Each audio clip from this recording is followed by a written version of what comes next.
আজিৰ প্ৰথম প্ৰশ্নটো হ'ল বুজখন কেনেকৈ চেলেকিব লাগে।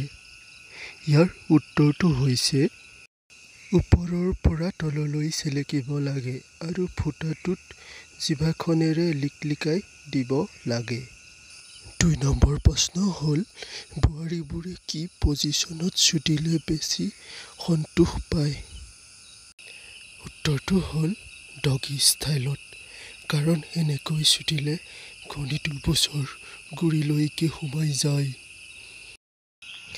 কোনবোৰ বোৱাৰীয়ে বেলেগ মতাৰ চুদন খাব বিচাৰি থাকে। যিবিলাক বোৱাৰীৰ মতাটোৰ লিংগটো সৰু থাকে, সেইবিলাক বোৱাৰীয়ে বেলেগৰ লগত চুদন খাব বিচাৰি থাকে। বিয়াৰ পাছত বুজখন দেখিবলৈ কেনেকুৱা হৈ যায়। বুজখনৰ ফুটাটো বহল হৈ যায়।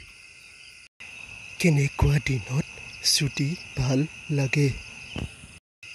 ঠাণ্ডা দিন আৰু বৰষুণৰ দিনত বেছিকৈ চুটি ভাল লাগে।